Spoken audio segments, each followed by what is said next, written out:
It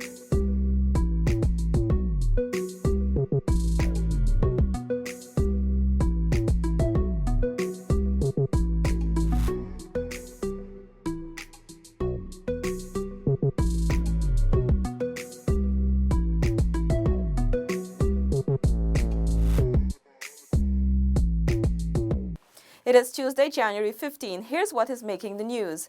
Acting Chief Justice Roxanne George today, upon hearing the first case challenging the December 21, 2018 vote in the National Assembly, said she will rule on all cases related to the vote at the end of this month and will treat same with urgency. Seneca Thorne was at the High Court today and has her first report. Chief Justice Roxanne George on Tuesday said she will stick to the timelines given to the parties to make their submissions and rebuttals. The attorneys in the matters will have to file their pleadings and make their submissions by January 18, while rebuttals will be heard by January 21. Oral arguments have been set for January 23 and 24. Speaking to the media after the hearing, Attorney General and Minister of Legal Affairs, Senior Counsel Wassel Williams, said he intends to proceed with his submissions and arguments. I've been working on it, so it might not necessarily depend, because look, the leader of the opposition said he's not filing anything in Christopher Ram's matter because he supports it. I obviously support the application by Compton Reed. So I would develop my application in relation to the requisite majority which we contend was not obtained in breach of Article 106.6. And so we will try to manage the timelines. The Attorney General said that the APNU plus AFC government maintains its position that the December 21, 2018 vote was not passed by a majority in the Parliament. Article 70 is an entrenched provision in the Constitution. You require a 2/3 majority to amend it, and that article provides for a 5-year term. And only the President, who is a part of the government, could truncate that term by dissolving and or proroguing. But there's no provision by the framers. In fact, it was not in the 1980 Constitution. The framers of the 1980 Constitution dropped that provision out. It was in the 1966 Constitution, but it was not included in the 1980 Constitution. It was only recently included in 2000, when several others were included. And so we're saying that that act, which purported to create Articles 106.6 and 106.7, really was ultra-virus Article 70. Because you're in effect using Article 106 to amend Article 70, which requires a 2/3 majority, but you only require a simple majority to amend Article 106. The three matters are Compton Reed versus the Attorney General, former Member of Parliament Charandas Prasad, and the Speaker of the National Assembly. The Attorney General versus the Speaker of the National Assembly and the Opposition Leader, and Christopher Ram versus the Attorney General and Speaker of the National Assembly. During Tuesday's hearing, APNU General Secretary and Minister of State Joseph Harmon was given the green light to join the Compton Reed matter. He has been represented by attorney Roysdale Ford. However, the Chief Justice threw out an application by Safir Hussain of the National Independence Party to become part of the matter. Seneca Thorne, InfoHub.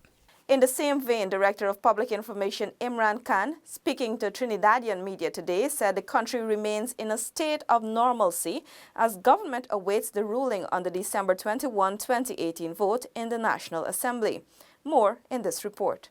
The Director of Public Information was at the time being interviewed by Hima Ramkisoon from CNC3 TV Morning Brew program in Trinidad. There seems to be general consensus that we await the ruling of the court. We are a robust democracy. We respect the courts and their need, their role, and the need for them to give their input. And life continues as per normal. We've had our challenges, like as Trinidad and Tobago and other societies, but we are a robust democracy, and we are a growing and expanding democracy, and people respect the court. Khan further explained that this stone was set by the great maturity demonstrated on both the government and opposition side. In fact, at that meeting that I referred to earlier between the president and the opposition leader, two teams were put together, two-person teams, one with our Attorney General and the former Attorney General, now opposition member of Parliament, with regard to exploring the possibility of the matter being dealt with expeditiously, and two other members, the chief whips on both sides in the National Assembly, seeking to understand from the electoral authority their readiness and preparedness for elections. CNC3 Television is a television station privately owned by Guardian Media Limited, serving Trinidad and Tobago. It broadcasts over the air on channels 12 and 14 and is seen throughout the Flow cable system on Channel 3. For InfoHub, I'm Alexis Rodney. The Ministry of Education facilitated the signing of a contract that will see the construction of 3 technical vocational education and training TVET facilities at the secondary level in 3 regions. Here's that story. The contract in the sum of $43.6 million was signed by the Ministry and VICAP Engineering Consultants Limited in association with VICAP Guyana Limited and Giant Consultants Trinidad and Tobago Limited. According to the Ministry of Education, the undertaking is Lot B of the Enhanced Learning Component of the Guyana Skills Development and Employability Project, GSDEP. Minister of Education Dr. Nicolette Henry said the project is not only important to the Education Ministry, but Guyana as a whole. This is a very, very important project for the Ministry of Education, and I trust that we're able to keep up with the timelines and the demands of this project. I certainly look forward to the outcomes, which will be beneficial, as I said, not only to any particular group, but certainly for the entire country. Project coordinator of GSDEP, Terence Siebes, said the project has been long in the making and it is now at the stage where there is an experienced design engineering consultancy firm on board. The Skills Development Project is a project funded by the Caribbean Development Bank through a loan and a grant agreement, and of course counterpart funding by the government of Guyana. The scope is really to prepare final designs, very detailed designs. And one of the interesting things about this project too is not a case whereby the consultant just prepares something and submits it to the ministry. The ministry prepared a very robust terms of reference after numerous consultations with different stakeholders. We already have a design review committee on board. And apart from that, the consultant at each stage of the design has to do a presentation of the design, whether it's the concept, preliminary design, final designs, and so on. The design phase will last for 3 months, following which the tendering and construction phases will commence. Reporting for InfoHub, Ayana George. Minister within the Ministry of Public Infrastructure, Annette Ferguson, said government is resolute on seeing the East Bank Road project through to completion in its efforts to alleviate traffic congestion. Stacey Carmichael has the details.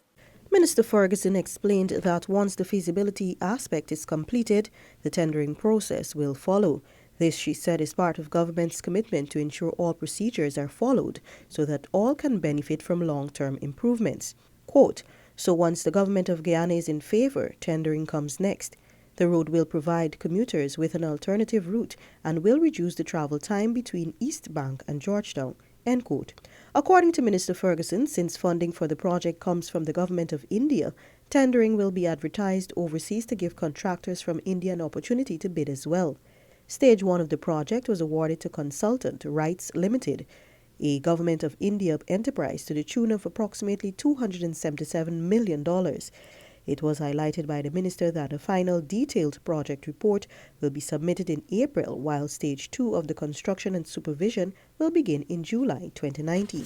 The new road will integrate other local distributor roads on the east bank of Demerara with the road network of Georgetown and east coast of Demerara corridor, while improving the connectivity with the Ogle Airport. This plan is aligned with the transportation policy proposal of the Greater Georgetown Development Plan. It aims to link the road networks on the east coast of Demerara, east bank of Demerara, and Georgetown. For InfoHub, Stacey Carmichael. Still to come, Minister Norton says youth violence and crime must and can be prevented, and CPA says child registry for year end. Stay with us. Exercise gives you more than just a great body. Some benefits you can't see, but you can feel. Cardio increases your heart rate and improves circulation.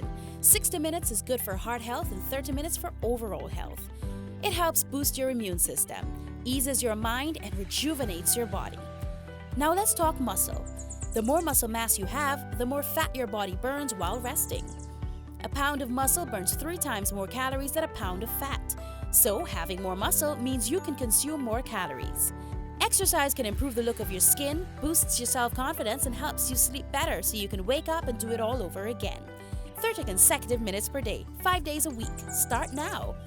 Eat well, keep moving. A message from the Chronic Disease Unit of the Ministry of Public Health.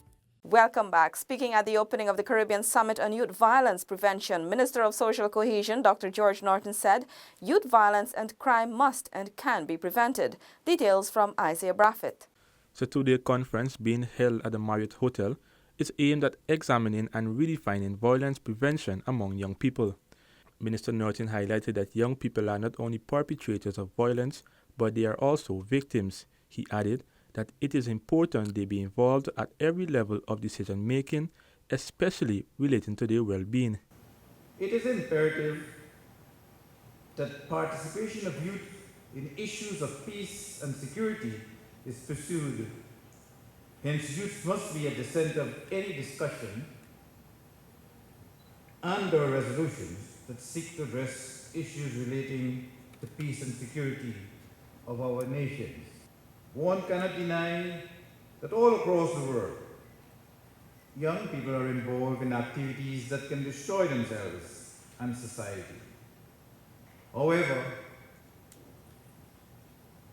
I reiterate to emphasize that youth violence can and must be prevented. CARICOM Secretary General Ambassador Orin LaRocque said over the years the region has been working to address the issue of violence among youths. However, he noted that all efforts would be futile if the issue is not addressed in the homes. The first intervention must be in the home. It is there that our youth are first socialized. It is there that we must tackle the concept of toxic masculinity, which comes out of a false notion of what it takes to be a man.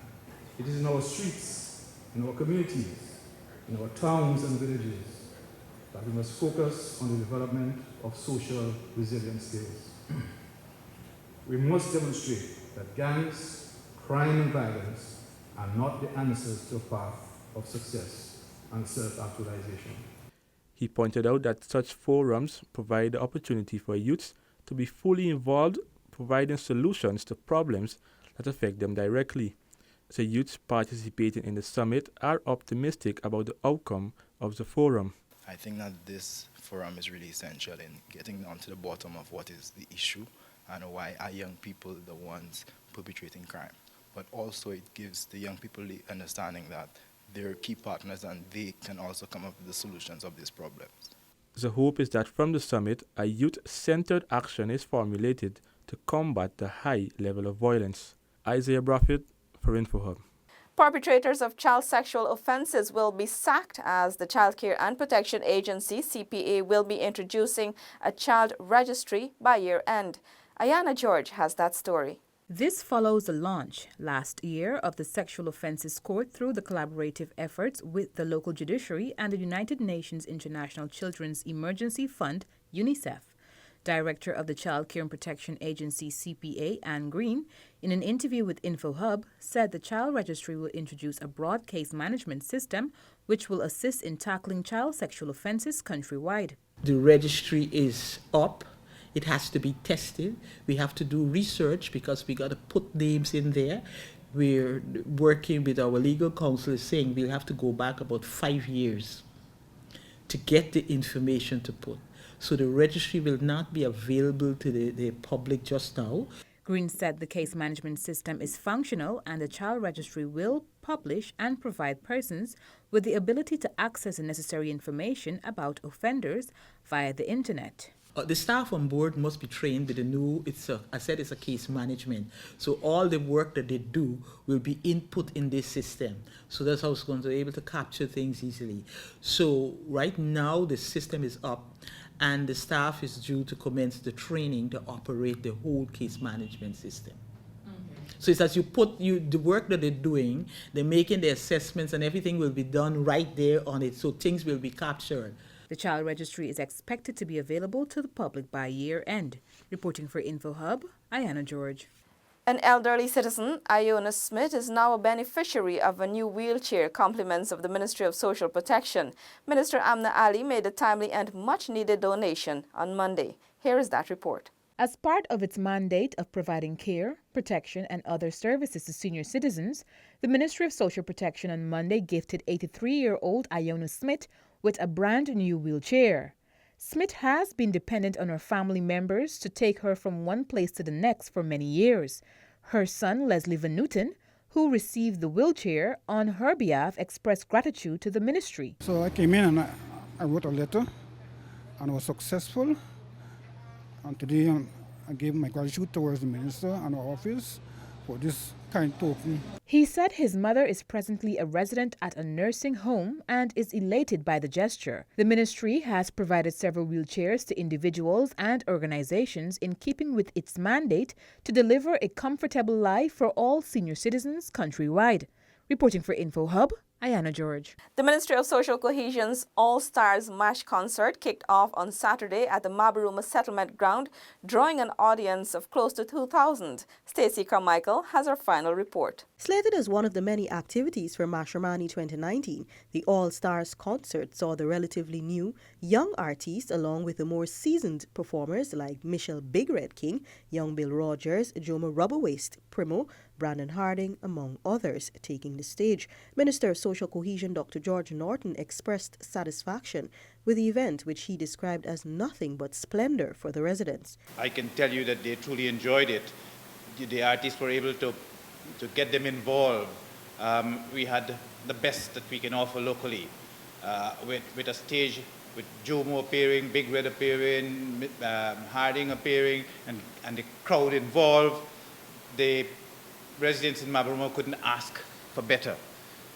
However, the following day when we got down to Port Kaituma, the residents in Port Kaituma was asking, when are you coming to our sub-region? So we're making certain that we get into all the different regions.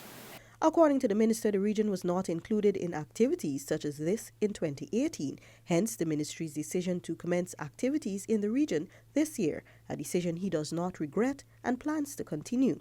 For this year's Republic anniversary, the ministry will host activities across the country. Some identified activities are a bands concert in Region 9, Junior Calypso and Soco competition in Region 7, Banks Calypso semi-final at Union No. 53 Village Community Center, Carib Soca Monarch semi-final in Linden, Georgetown Municipal Bus Park, and a chutney dance competition in Region 3. For InfoHub, Stacey Carmichael.